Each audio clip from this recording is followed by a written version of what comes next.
morning, everyone. My name's Doug, and I volunteered to do a little video on the ergonomical challenges I have with playing the piano. I'm not an expert, but I know when my body hurts, and this is what I've had to do to kind of fix that. So the major problem stems from an incident when I had an unplanned dismount from the horse I happened to be riding. And that's presented a few challenges. So I'm going to take a stick and I'm going to place the stick on my knuckles and just wrap it. Elbow to my side, and I can keep it vertical. But when I go horizontal, that's the maximum rotation I have. The left is worse. So same thing, my stick against my knuckles, and I can go from vertical to about there. To get my wrist flat, I need my elbow out about here. It turns out that an ordinary kitchen chair is about 18 inches or maybe 46 centimeters. I got a tape measure, 46 centimeters. And I got a piano bench with my new piano. It's a really nice bench, sturdy.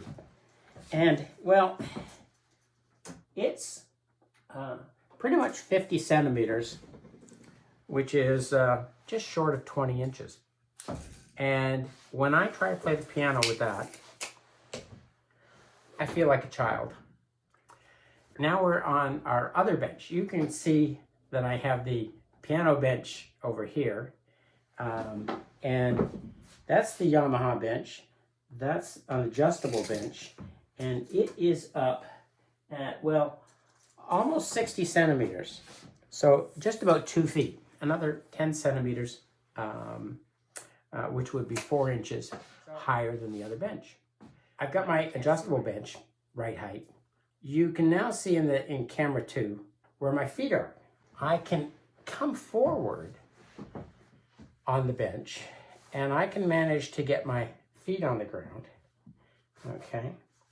However, what happens is that I get pressure right here, and it gets quite uncomfortable after a half hour.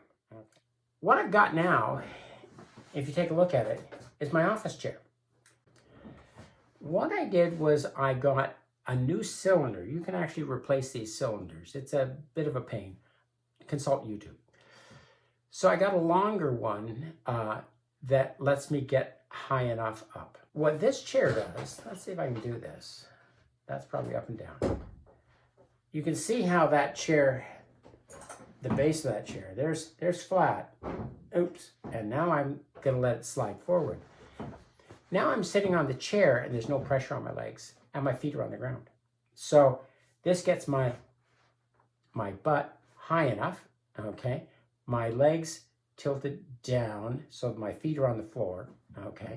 Comfortable. So now I'm up at a position for me that is much better for my hands. I mentioned that the hands don't go flat. They also don't have as much left and right range of motion, okay? So if I sit here with my elbow, it's not tight to my body, because if I bring it tight, my hand is going to go to an angle. So I take it out, my hand goes essentially flat. If we take a look at the other arm, so that hand it's kind of flat, not entirely, but it's close. But you can see where my elbow needs to be, way out here, in order to get that. As I bring my elbow in and put my finger 5, baby finger, on the next C, the angle of the hand is like this. I'm ending up playing on the sides of my fingers, right? And as I move my hands back and forth, the fingering for chords changes because it's not flat. I can't exchange fingers easily. To allow me to have a left and right side, I can adjust the octave positions. So I put the correct octave under where the hand will play. I have a little indicator that says where middle C is.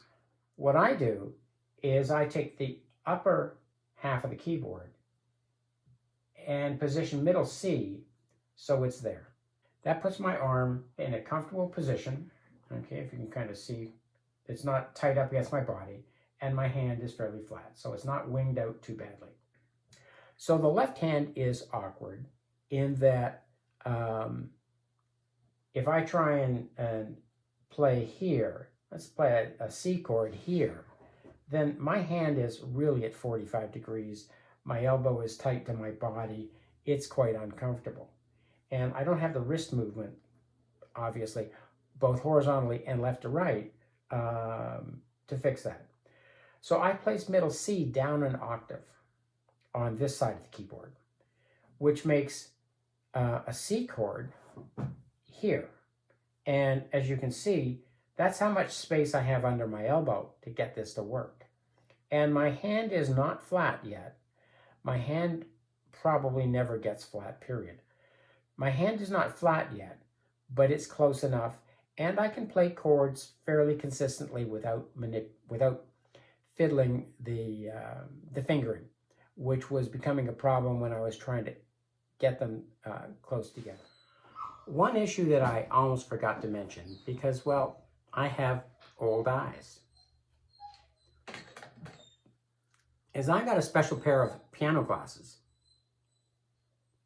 that I need to wear in order to have my body back from the music at an appropriate distance to get the stretch on my arms and allow me to play properly. So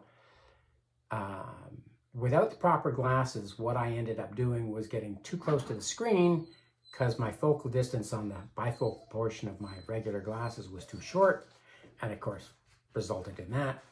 I got a longer focal length glasses just for music, and that put it out. The single vision prescription glasses without a lot of fancy stuff weren't too expensive, and I made sure I got something that I can go, which pair is which?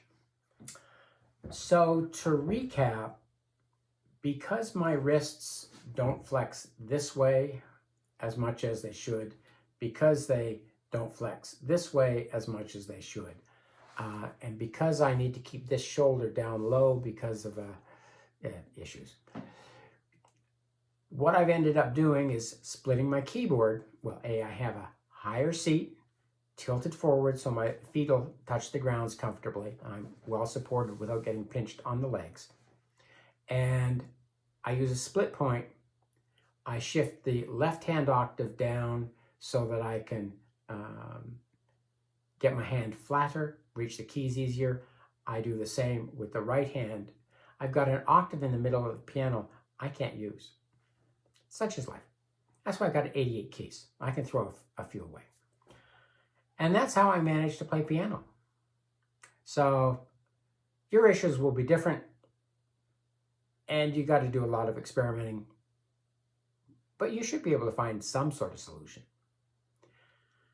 At any rate, that's my ergonomical explanation. Have a Merry Christmas, everyone.